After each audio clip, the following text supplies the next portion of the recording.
Merci déjà d'être là.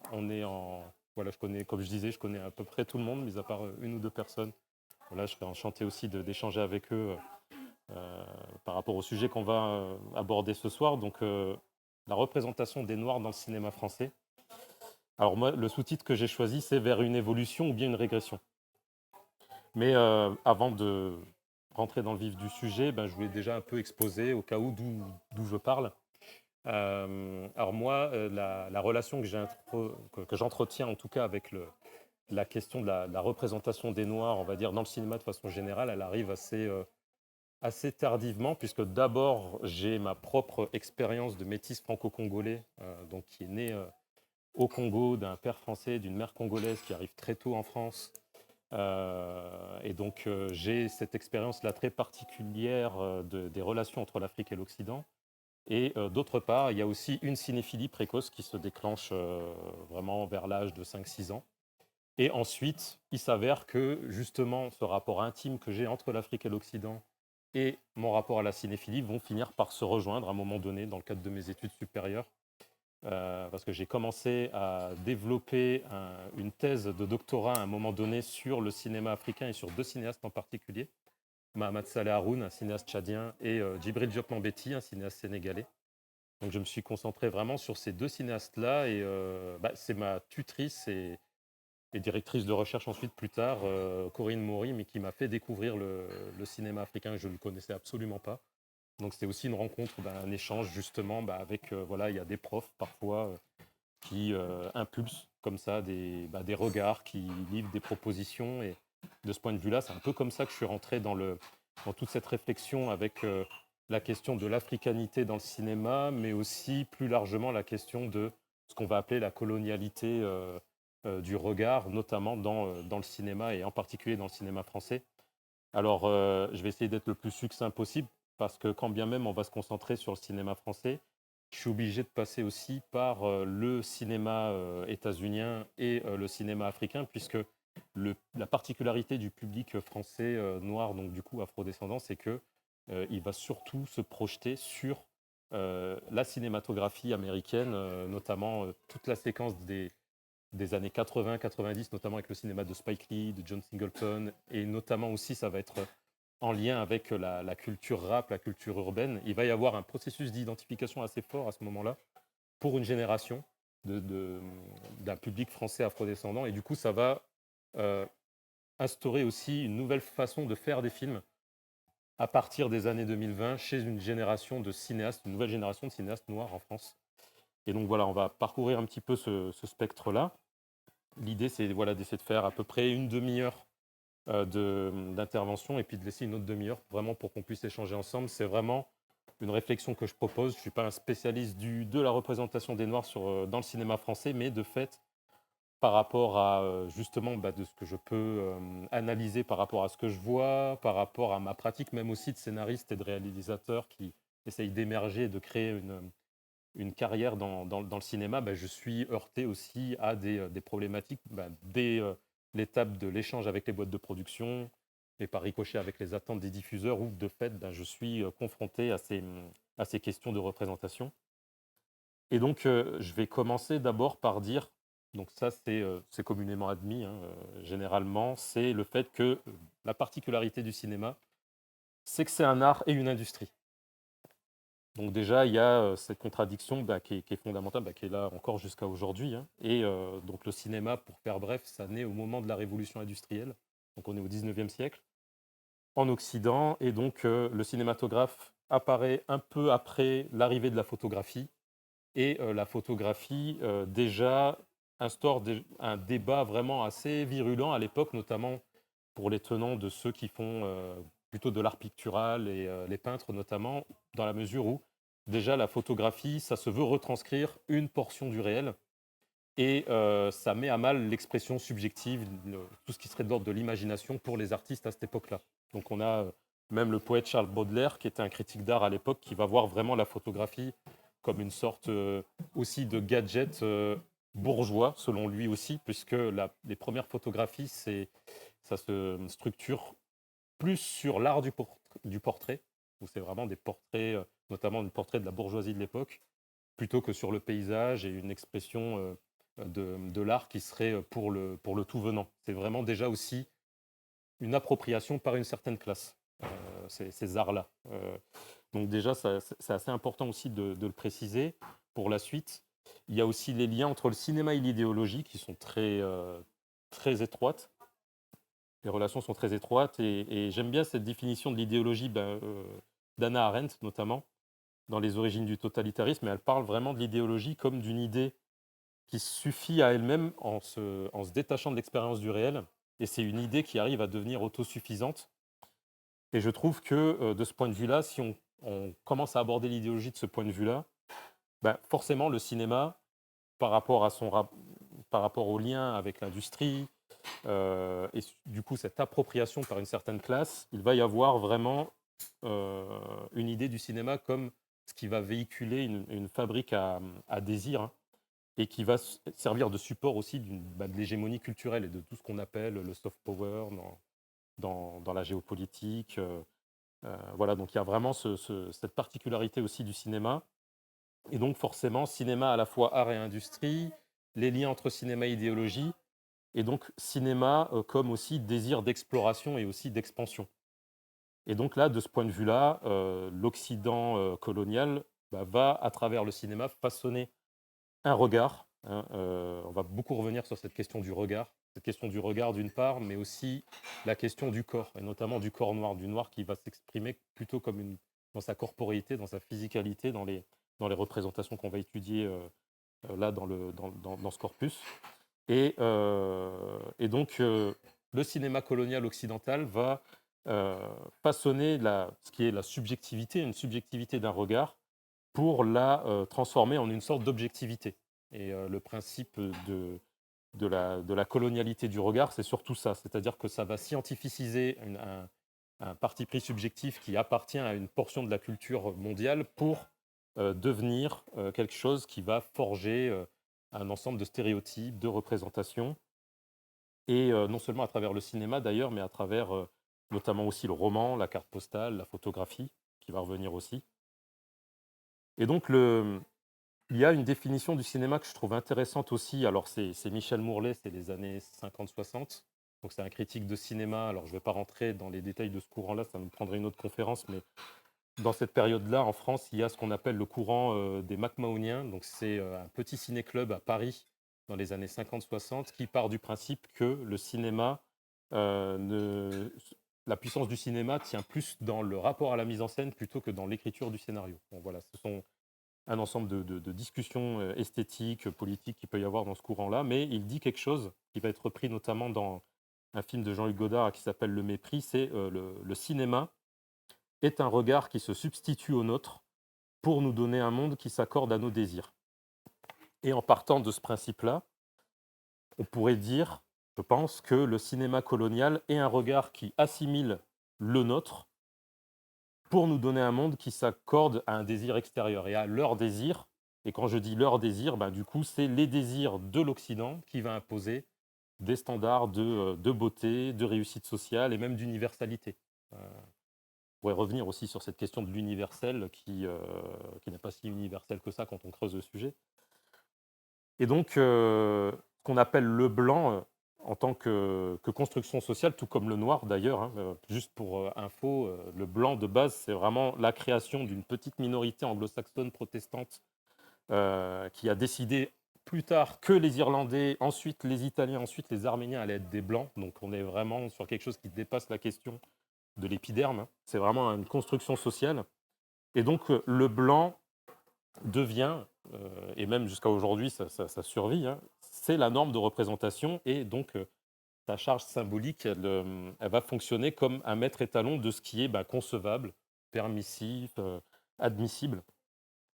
Et donc on va avoir deux mondes comme ça, le monde blanc, le monde noir, un peu dans une relation de je t'aime moi non plus, hein, d'attraction, de répulsion.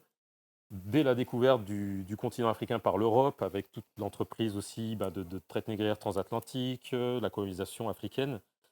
Et donc, toute cette relation, tous ces deux mondes-là qui vont à la fois se rencontrer et s'exclure, vont façonner à la fois ce qu'on va appeler le regard blanc et aussi le regard noir. Et donc, c'est des regards qui vont être posés pas tellement sur des sujets de base que sur des corps. Des corps qui sont exultés par le spectacle, qui sont même parfois grimés, hein, avec la question du blackface par exemple. Il va y avoir tout un cinéma aux États-Unis qui va travailler justement cette question des Blancs qui vont jouer des Noirs, qui vont les caricaturer, et donc déposséder d'une certaine façon aussi le regard.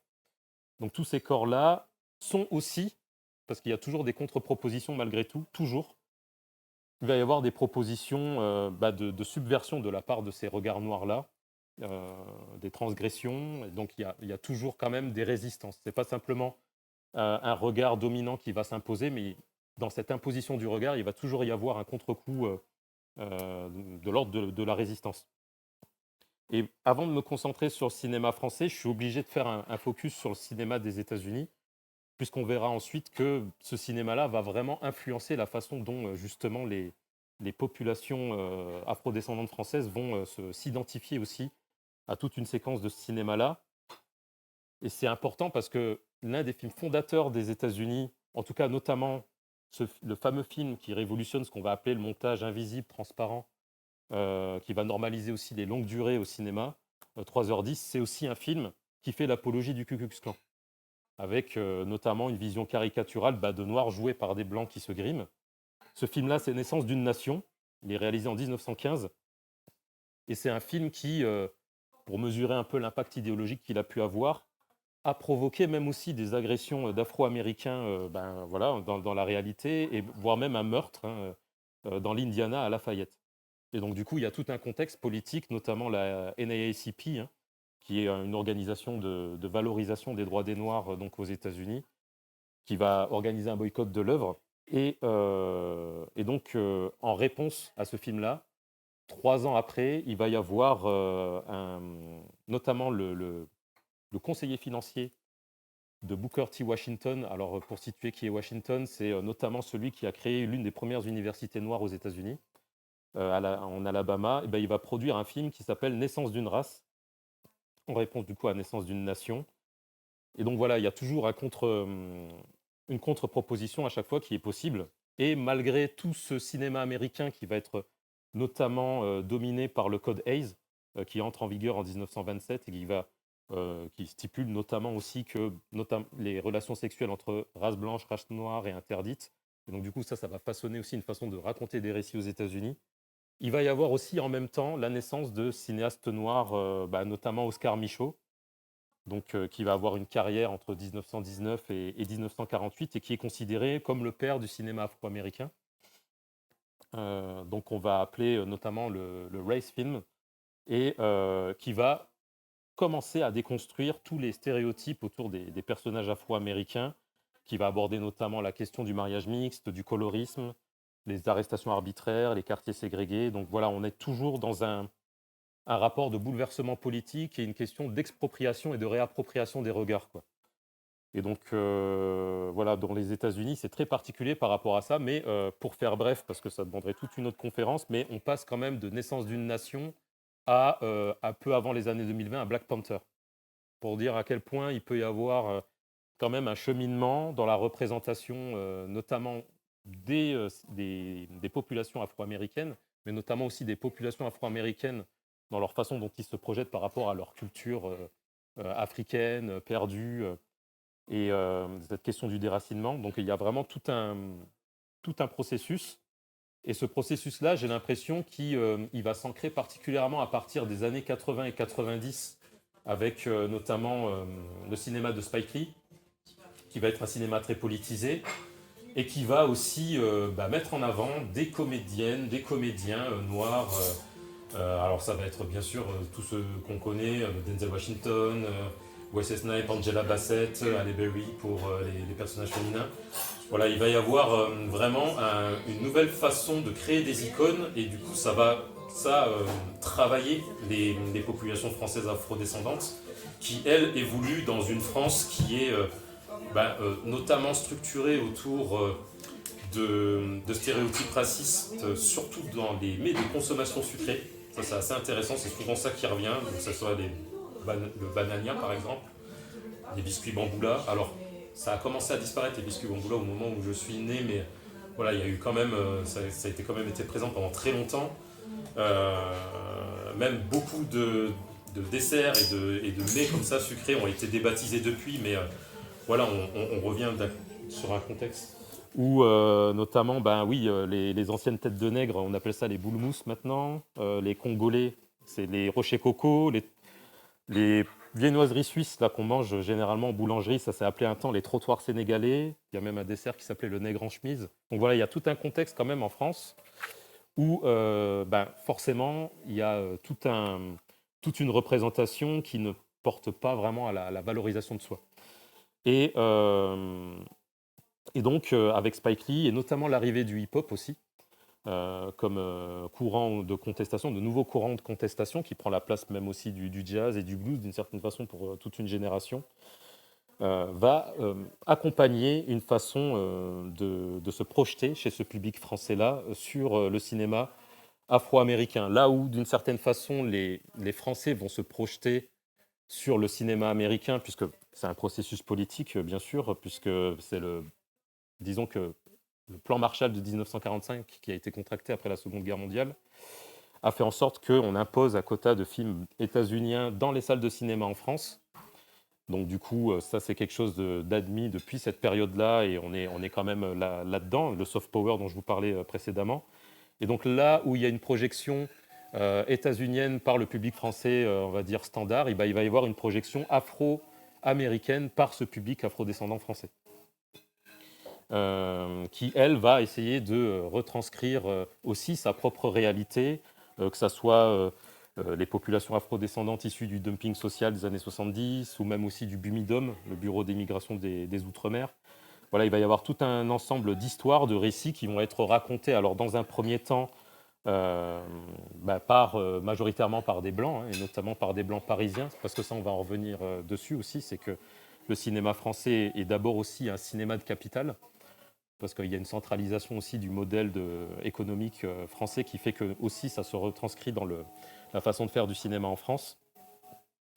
Et donc oui, cette projection qui se fait chez ce public-là, elle se fait parce qu'elle elle ressent des correspondances de vécus sociaux sur la question du racisme, voire même quelques traits culturels communs.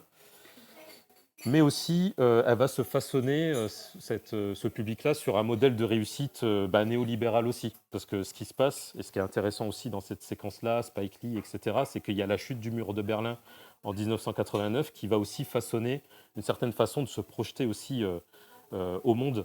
Il n'y a plus le bloc soviétique d'un côté, et puis tout le cinéma, on va dire, de libération communiste ou autre n'existe plus. On est vraiment dans une autre optique. Et donc voilà, il y a tout un contexte comme ça où il va y avoir une façon de faire du cinéma en France. Alors, la particularité du cinéma français, c'est elle va présenter donc du coup des populations noires qui sont plurielles, mais qui vont être reliées par ce qu'on appelle la francophonie. Parce qu'on a à la fois, bien sûr, la France hexagonale, les départements et les territoires d'outre-mer, mais on a aussi l'Afrique francophone. Et d'ailleurs, il y aura souvent des correspondances entre le cinéma africain qui va se faire après les indépendances et le cinéma français. Il va y avoir des correspondances souvent, par exemple, le cinéaste Paulin Soumanou-Veira, qui est un cinéaste béninois, il est considéré comme le premier cinéaste africain, ou du moins qui a réalisé le premier film africain. Mais c'est un film qui s'appelle Afrique sur scène, qui va raconter l'histoire d'étudiants africains qui, dans leur pérégrination, notamment en tant qu'étudiants dans la France de cette époque-là. Donc il y a toujours, en tout cas le cinéma français qui va présenter des Noirs n'est jamais trop éloigné de la question africaine. Et donc ça va se voir souvent, notamment sur le cinéma ethnographique. C'est l'une des premières cinématographies qui va se structurer autour d'une façon de représenter les corps noirs, que ce soit le cinéma de Jean Rouch ou de Germaine Dieterlen, qui sont des anthropologues de base, qui vont filmer notamment les pays africains. Alors Jean Rouch, ça va plutôt être la région autour du Niger. Et ça va être une façon de filmer donc l'ethnographie. Alors pour juste distinguer la différence entre le cinéma ethnologique et ethnographique, le cinéma ethnologique, c'est plutôt un cinéma qui se fait pour les universités. C'est des films d'études. Le cinéma ethnographique, c'est un film qui se veut être anthropologique, mais qui va être diffusé au cinéma. Et donc Jean Rouch, Germaine Dieterlen sont des cinéastes qui vont faire des films ethnographiques, du coup. Et c'est souvent des peuples noirs qui sont présentés sous un angle articulé d'une fable exotisante, hein, puisqu'on est vraiment dans la conquête, on va découvrir de nouveaux territoires, et en même temps une forme de documentation sur les rites et les coutumes de telle ou telle tribu. Alors parfois à des fins subversives, hein. Il y a un film qui s'appelle Les Maîtres Fous, qui aura longtemps été censuré et sur lequel on pourrait revenir très longuement d'ailleurs.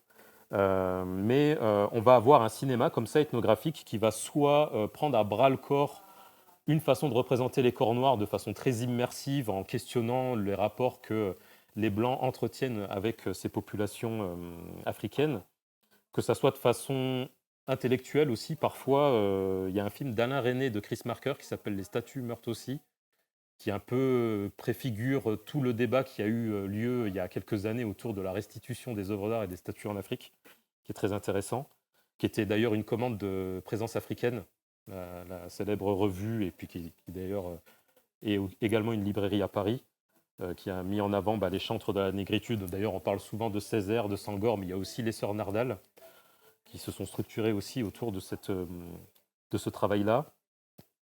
Lorsque ça n'est pas aussi clairement militant, hein. Il y a un film qui s'appelle Afrique 50 de René Vauthier, qui lui, pour le coup, est allé en prison pendant un certain nombre d'années, parce que c'était un appel à l'insurrection, c'était un film anticolonialiste, vraiment un brûlot, pour le coup. Donc voilà, on a un peu des façons de représenter les corps noirs un peu en tiraillement entre une forme de militantisme et une forme de conformisme, je dirais. Et ce conformisme-là, il va se structurer dans un cinéma de fiction plus commercial. Et souvent, les Noirs qui y sont représentés, ils vont être enfermés dans une catégorie sociologique, hein. Et ça va être cette condition-là qui va être la bonne pour qu'ils puissent être visibles. D'une certaine façon, c'est les seules conditions de visibilité de ces corps-là. Pour les personnages masculins qui sont récemment arrivés en France, pardon, il va souvent être l'habitant des foyers Sonacotra, aujourd'hui plutôt chauffeur-livreur Uber. D'ailleurs, je pense au film L'Histoire de Souleymane, par exemple, où on va faire un focus sur ce parcours-là africain, mais des personnages souvent soit en exil, en clandestinité, ou bien, et cette figure-là, elle va être un peu plus récente, ça va être le banlieusard, quoi, en ce qui concerne surtout le noir français issu de la deuxième, troisième génération d'immigrés africains, qui va être pris entre la promesse d'intégration et son exact opposé, quoi. Violence du deal ou voire même du terrorisme, et en même temps, la possibilité de se conformer à justement une marche à suivre, et souvent avec un personnage de blanc, hein, du blanc qui va être facilitateur, qui est même quasi systémique, hein, dans le cinéma. Pour le personnage féminin, lui, souvent, il va être celui qui parvient par une ruse qui va plus être de l'ordre de la séduction, avec toute la dimension fétichiste qu'il va y avoir autour du corps féminin noir. Il va être le personnage qui va parvenir à bénéficier d'une ascension sociale, hein, souvent. Et encore une fois, on va retrouver ce rôle du facilitateur blanc, là en l'occurrence souvent l'homme blanc bourgeois. Et donc du coup, le noir, il existe d'abord par ce qu'il est censé représenter socialement aux yeux de cette norme blanche, hein. Et donc, en tant qu'il est une catégorie, il est aussi une superficie, et on attend souvent de lui qu'il ne sorte pas des clous pour rassurer celles et ceux qui financent le cinéma français, mais aussi celles et ceux qui le regardent, et notamment, juste pour préciser, et là je fais le pont avec la façon dont fonctionne l'économie du cinéma français, c'est qu'il y a cette audience traditionnelle qui est la ménagère de 50 ans et plus, et c'est surtout pour cette catégorie de population-là qu'on fait du cinéma généralement, puisque, pour expliquer très brièvement, le système de financement en France, il est public, on passe par le CNC, le Centre national de la cinématographie, qui est public, qui est centralisé, et qui va se positionner sur ce type de marché-là, sur ce type d'audience. Et donc du coup aussi, la particularité de ce cinéma, c'est qu'il est destiné à être projeté ensuite à la télévision. Il y a ce qu'on appelle la chronologie des médias. En gros, pour faire bref, il y a le film qui sort au cinéma et qui ensuite va sortir dans les supports DVD, anciennement VHS, Et ensuite, la télévision, les streamings. Donc voilà, il y a un ordre comme ça à respecter. Et donc c'est un peu comme ça que fonctionne l'économie du cinéma français. Et en plus de ça, comme je le disais tout à l'heure, c'est surtout, même si ça commence à changer un petit peu, c'est surtout un cinéma parisien et un cinéma parisien intramuros. C'est-à-dire que le cinéma français, il est d'abord parisien, ensuite banlieue parisienne, ensuite provinciale. Et du coup, bah, il est d'abord blanc avant d'être ultramarin et non blanc en allant vers les espaces francophones, africains, etc. En termes de perception, en termes de place qu'on peut avoir dans les cinématographies, globalement, c'est souvent comme ça que ça se passe. Et donc, du coup, ça se retranscrit ça à travers les films qui sont faits. Et donc, du coup, j'ai l'impression qu'il y a 3 types de cinéma pour se concentrer vraiment sur la fiction contemporaine. Il va y avoir 3 types de cinéma, à mon sens. La comédie populaire, qui va structurer, donc du coup, les stéréotypes, soit pour les figer, soit pour en rire. Ça peut aller du Tatoué avec Louis de Funès à Black Micmac, en passant par Intouchable, voire aussi Qu'est-ce qu'on a fait au bon Dieu, ou toutes ces comédies-là. Dans les années 80, on a des personnages noirs qui sont surtout caractérisés par leur africanité, que ce soit à travers leur accent, leur langue, leur tenue vestimentaire, et surtout par le choc des cultures qui est tourné en dérision. On a de ce point de vue-là un film, Black Micmac, dont je veux vous parler, puisque alors, juste pour pitcher Black Micmac, hein, donc ça parle de Michel Le Gorgue, je crois que c'est comme ça qu'il se prononce, parce qu'il est souvent appelé par son prénom dans le film, qui est joué par Jacques Villeray. Fonctionnaire de la prévention sanitaire, doit faire expulser d'un squat insalubre 500 immigrés africains. Ces derniers décident alors de se cotiser pour faire venir d'un pays africain un marabout qui pourra influencer la décision du fonctionnaire. Dans l'avion pour Paris, donc il y a l'un de ces jeunes, qui est joué par l'acteur Isaac de Bancolé, profite de la situation pour se substituer au vieil homme, donc au vieux marabout, et pour justement vivre la belle vie à Paris, il va se faire passer pour un marabout, pour faire très simple. Et donc ce rôle-là, qui est joué par Isaac de Bancolé, lui vaudra le César du meilleur espoir masculin en 87, et puis il va finir par tourner régulièrement, notamment pour la cinéaste Claire Denis, sur laquelle je vais revenir dans un second temps, pour Lars von Trier, pour Jim Jarmusch aussi. Mais on peut dire que globalement, il a une certaine étiquette, Isaac de Bancolé, mais c'est souvent quand même le noir mystérieux, le noir ethnique d'une certaine façon, et puis vraiment physique, quoi, avec cette question de la physicalité, de corporéité qui revient souvent chez pas mal d'acteurs noirs, donc les corps masculins, cet aspect-là de mystère, mais ouais, d'animalité. Ça va revenir d'une autre façon chez les actrices comme Aïssa Maïga ou autres, mais dans une autre variante. Sauf qu'il n'y a pas que cette cinématographie-là. Il va y avoir aussi un cinéma d'auteur qui va prendre à bas-le-corps cette question-là. Et je trouve que Claire Denis, c'est une cinéaste intéressante par rapport à ça. Alors, Claire Denis, c'est une cinéaste française, donc blanche, mais qui est née et qui a grandi en Afrique francophone, puisque son père était administrateur civil en Afrique. Donc, elle aura fait le Cameroun, la Somalie, ce qu'on appelait la Haute-Volta, qui est actuellement le Burkina Faso, Djibouti. Et donc, elle a dû refaire sa vie en France à partir de sa préadolescence, à peu près. Et elle dira régulièrement qu'elle s'y est toujours sentie étrangère. Et elle va développer un cinéma d'auteur, pour le coup, avec une esthétique vraiment singulière.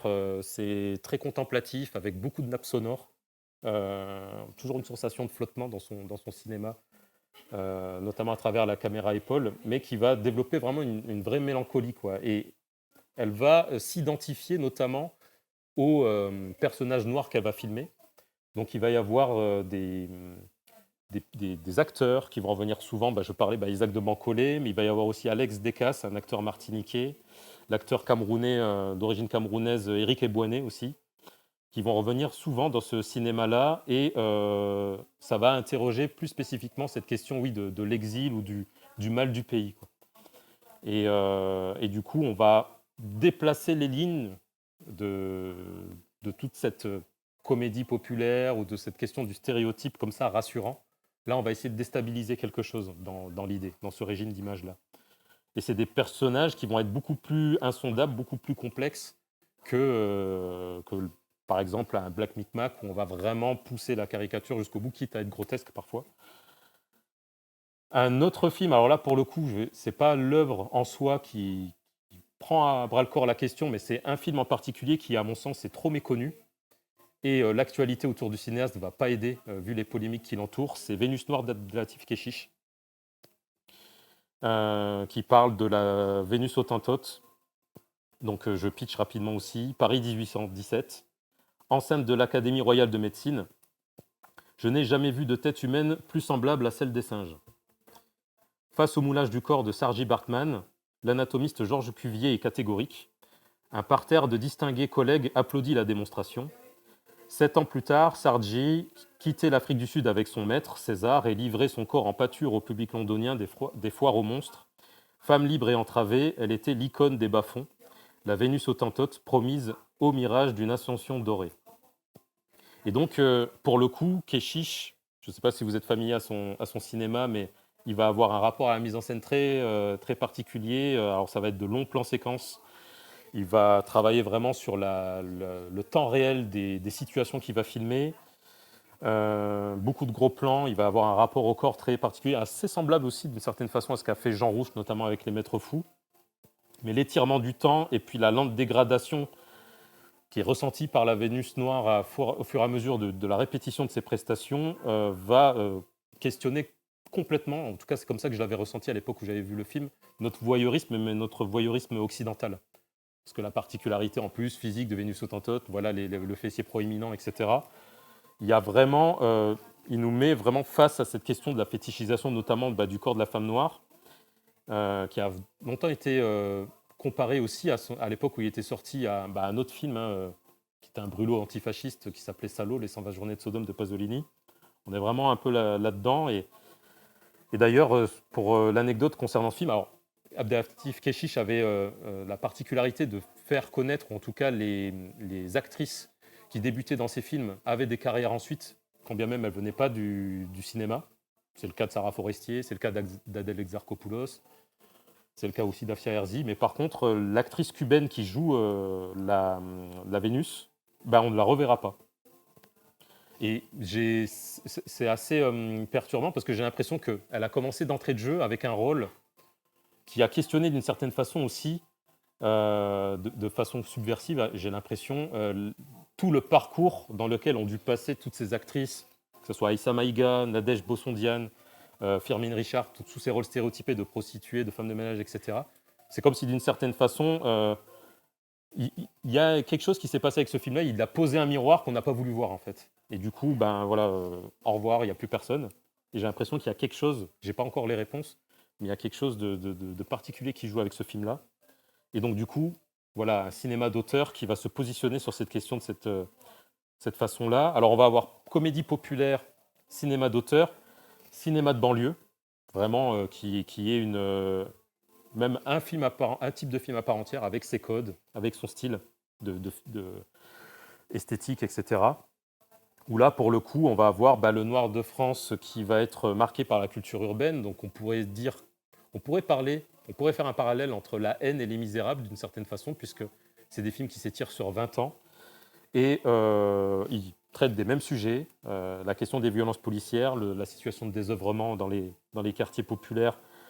Et d'ailleurs, si on pouvait faire un lien entre les deux, c'est qu'ils appartiennent un peu à la même matrice, qui est celle de Courtrage-May, parce que Courtrage-May commence avec les films justement faits par Mathieu Kassovitz, par Vincent Cassel.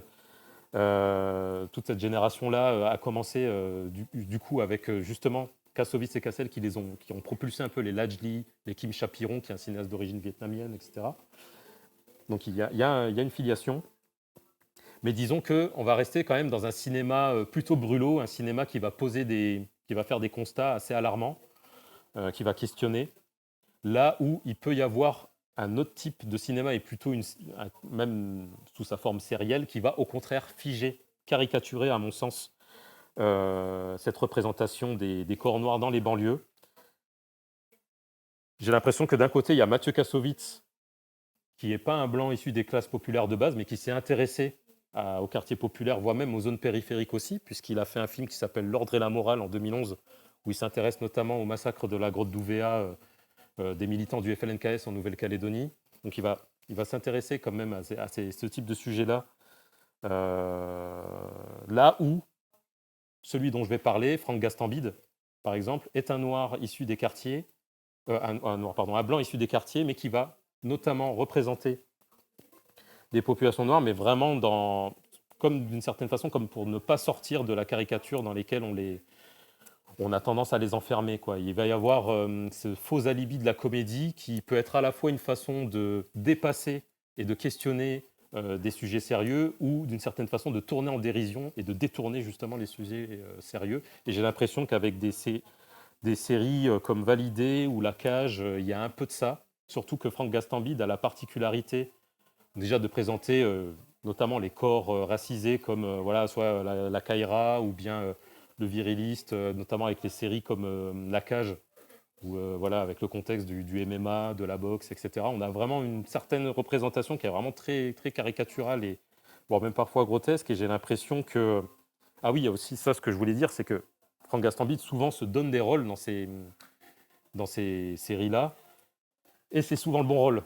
Encore une fois, on a cette question du facilitateur, du personnage vraiment, du facilitateur blanc qui va être là comme un allié pour servir la trajectoire du protagoniste noir et notamment la réalisation de sa mission, quoi. Il y a vraiment cette chose-là récurrente qui revient. Et ce que je dis sur Franck Gastambide, c'est une sensation que j'ai eue, mais qui commence à être débattue même aussi sur les réseaux sociaux ou autres actuellement, entre autres casseroles qu'il y a aussi actuellement. Bon, bref, ça, c'est autre chose. Mais disons que vraiment sur la question cinématographique, il y a vraiment un frein aussi sur cette question du cinéma des banlieues et la façon dont on représente ces corps-là. Et enfin, le cinéma fait par des Noirs de France. À partir des années 2020, on va avoir donc des cinéastes noirs comme Alice Diop. Donc elle commence par le documentaire Alice Diop, mais elle fait un premier long métrage de fiction qui s'appelle Saint-Omer. On va avoir Jimmy Laporal-Trésor, cinéaste guadeloupéen, avec Rascal, Steve Achepo, Le Marchand de Sable, Simon Mouterou avec Ni chaîne ni maître, Jean-Pascal Zadi avec Tout simplement Noir. On va avoir une génération comme ça de cinéastes qui va surgir. Et j'aimerais bien me concentrer pour clôturer et puis engager la discussion sur, oui, Tout simplement Noir, Saint-Omer et Ni chaîne ni maître. Je trouve que c'est un petit corpus de films. D'ailleurs que si jamais vous les avez jamais vus, je vous les conseille. Je trouve que c'est des films qui ont des esthétiques complètement différentes, des genres complètement différents, mais qui peuvent se regrouper de bien des manières. Alors Tout simplement Noir, juste pour pitcher brièvement, JP, donc Jean-Pascal, hein, qui joue son propre rôle, acteur raté de 40 ans, en dérision bien sûr, décide d'organiser la première grosse marche de contestation noire en France, mais ses rencontres, souvent burlesques avec des personnalités influentes de la communauté, et le soutien intéressé qu'il reçoit de Fari, le font aussi entre envie d'être sur le devant de la scène et véritable engagement militant. Et donc là, on a une comédie méta qui va interroger vraiment la perception du corps noir en France à travers les médias. Donc on va avoir Farid, Joe Star, Lucien Jean-Baptiste, mais aussi Fabrice Eboué, Stéphie Selma, Claudia Tagbo. Et ils vont indiquer plein de façons d'être noir, autant d'un point de vue culturel que de valeur, même aussi, et même de conscientisation politique. Le film va parler même aussi du paysage militant qu'il y a au sein de l'afrodescendance, notamment toute la question de l'afroféminisme. On va avoir aussi un passage avec la brigade anti-négrophobie. Donc c'est un film qui vaut également un autre César du meilleur espoir masculin, mais cette fois-ci à Jean-Pascal Zadi. Et donc, parallèlement à ce film-là, on va basculer sur un tout autre sujet, Saint-Omer, d'Alice Diop, qui est tiré d'une histoire vraie pour le coup. Rama, jeune romancière, assiste au procès de Laurence Colly à la cour d'assises de Saint-Omer. Cette dernière est accusée d'avoir tué sa fille de 15 mois en l'abandonnant à la marée montante sur une plage du nord de la France. Mais au cours du procès, la parole de l'accusé, l'écoute des témoignages font vaciller les certitudes de Rama et interrogent notre jugement. Donc là, on a un film de procès sur vraiment une sorte de Médée post-coloniale. C'est vraiment comme ça qu'est la figure de l'accusé, qui est jouée du coup par une actrice d'origine congolaise. Et la particularité de ce film-là, c'est qu'il va essayer de travailler une nouvelle universalité. C'est-à-dire qu'il va y avoir la particularité de la femme noire dans ce film, qui d'ailleurs va déconstruire la perception qu'on pourrait avoir de sa monstruosité par rapport à l'acte qu'elle a fait. ça va passer par la langue. Elle a un rapport à la langue, donc il y a ce truc de, elle parle bien le français et ça va reprendre même les vraies retranscriptions avec toujours cet étonnement qu'il peut y avoir chez pas mal de blancs de se dire ah bah pour un noir il parle bien le français quoi. Et donc déjà ça va questionner ce rapport-là et du coup ça fait référence aussi au mythe de Médée parce que quand on lit d'ailleurs les pièces de théâtre de Médée originelles, il y a vraiment cette langue très soutenue, très claire, très sophistiquée. Et ça va déconstruire à la fois l'image de sa monstruosité et aussi l'image exotique et animalisée de la femme noire qui domine le regard blanc et notamment masculin. Et on va avoir quelque chose, une sorte de sororité un peu subversive entre l'accusé et l'écrivaine dans le film, qui est assez intéressante. Voilà, c'est un film que je trouve intéressant de ce point de vue-là. Et encore une fois, on découvre un autre volet, une autre façon de filmer le corps noir avec une esthétique très épurée, très même bressonienne, quoi, très influencée par le cinéma de Robert Bresson, je trouve. Et donc voilà, et on a du coup, donc là on a un focus plutôt sur la France, et là on va basculer sur Ni chaîne ni maître, qui pour le coup là va aborder la question non seulement de l'esclavage, mais d'un aspect de l'esclavage qui est très peu traité et qui peut sortir d'une forme aussi de dolorisme attendu et auquel on peut s'être habitué aussi parfois dans la façon de voir les films d'esclaves en France, c'est la question du marronnage. Et dans Ni chaîne ni maître, donc pareil, je vais pitcher rapidement, on est en 1759, donc l'île de France, c'est l'actuelle l'île Maurice, hein, elle s'appelait l'île de France à l'époque. Donc Massamba et Mati, esclaves dans la plantation d'Eugène Larsenet, qui est joué par Benoît Magimel, vivent dans la peur et le labeur. Lui, il rêve que sa fille soit affranchie, elle de quitter l'enfer vert de la canne à sucre. Une nuit, elle s'enfuit. Madame la Victoire, qui est jouée par Camille Cotin, célèbre chasseuse d'esclaves, est engagée pour la traquer. Massamba n'a d'autre choix que de s'évader à son tour. Par cet acte, il devient un marron, un fugitif qui rompt à jamais avec l'ordre colonial. Et donc là, on est dans un autre espace. On est à l'île Maurice. On a un cinéaste franco-béninois qui a commencé sa carrière en tant que scénariste en ayant eu notamment le César du meilleur scénario original avec Boîte Noire de Yann Gozlan.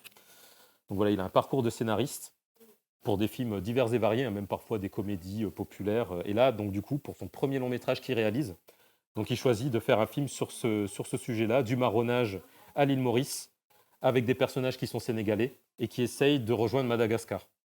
Et il y a le début d'une forme un peu de panafricanité du regard et de la façon de faire des films, sachant que lui, il veut se détacher aussi même dans son esthétique, et il le revendique. Il ne veut pas faire un film d'esclaves, en gros, comme les Afro-Américains, même si forcément il y a l'influence, il y avait 12 Years a Slave qui est sorti quelques temps avant, Underground Railroad aussi de Barry Jenkins, etc. Et lui, il se revendique plutôt du cinéma africain, notamment d'un film d'Ousmane Sembène, un cinéaste sénégalais qui s'appelle Sedo, qui parle notamment de l'islamisation forcée au Sénégal, voilà, qui est un film des années 70. Et donc voilà, on a encore un déplacement de regard, un déplacement de ligne, et on a vraiment... et la particularité de ces trois films-là aussi, c'est que ce sont des films qui ne se financent pas avec des têtes d'affiche connues, mais on va mettre en avant des acteurs même parfois méconnus, c'est leur première expérience de cinéma, et c'est le cas de Ni chaîne ni maître. Pour la première fois, il y a Camille Cotin et Benoît Magimel qui ne vont pas prendre de la place dans le film. Et d'ailleurs, le fait que ça a eu très peu de médiatisation, même aussi dans les passages télé, ça dit aussi beaucoup de choses sur la façon dont, à la fois par le sujet, mais à la fois aussi sur le fait que souvent le cinéma français, et notamment les comédies, se financent sur les têtes d'affiche. Et là, c'est des films qui, pour le coup, les trois, non seulement n'ont pas des têtes d'affiche, mais révèlent aussi des talents. Alors, pour conclure, je dirais que on a une évolution, je trouve, dans la représentation des Noirs en France. Bon, elle est lente, hein, elle s'adapte au mouvement idéologique de l'époque, mais aussi elle peut être facilement fragilisée. Hein. Je ne peux pas faire... je vais passer sur le contexte actuel, voilà, politique ou autre. Il peut y avoir la possibilité d'une bascule, mais voilà, qu'est-ce que le cinéma va faire de ce point de vue-là, ou du moins un certain type de cinéma. Et la particularité aussi, donc j'ai l'impression que ce qui devrait être fait, et ce qui se fait déjà, c'est que c'est des cinéastes, en tout cas les cinéastes noirs afrodescendants qui vivent en France, tournent de plus en plus sur le continent aussi. On va avoir Thomas Njijol qui a fait son premier film qui s'appelle Indomptable, qui n'est pas du tout une comédie, par exemple, qui tourne au Cameroun. Et moi, j'ai l'impression que il ne va pas y avoir de changement systémique de façon globale, s'il n'y a pas de changement politique, forcément. La décentralisation des pôles de décision dans le monde de l'audiovisuel, ça me paraît vraiment être quelque chose qu'il faut creuser, puisque voilà, de fait, on est centralisé. Une façon de gérer les annonces de casting aussi. Les annonces de casting, quand on essaye de chercher des personnes noires, des acteurs, des actrices noires, on ne précise pas toute origine confondue. On devrait, parce que parfois, beaucoup de noirs partent du principe que si on ne précise pas qu'on cherche des acteurs noirs, ils ne vont pas postuler parce qu'ils savent qu'ils vont être recalés. Il y a tout un mécanisme à réfléchir de ce point de vue-là aussi. Mais voilà, il y a des initiatives, notamment du côté de Paris, avec Cinéwax, Ciné Club Afro, etc. Notamment Claire Diao, qui est une distributrice, qui est franco-burkinabé, qui a une boîte de prod qui s'appelle Sudu Connexion, qui met en avant les talents à la fois de la diaspora, mais aussi de l'Afrique, en permettant au film d'être diffusé dans l'ensemble de l'Afrique francophone, avec des tournées panafricaines. Voilà, il y a des nouvelles initiatives comme ça qui se font.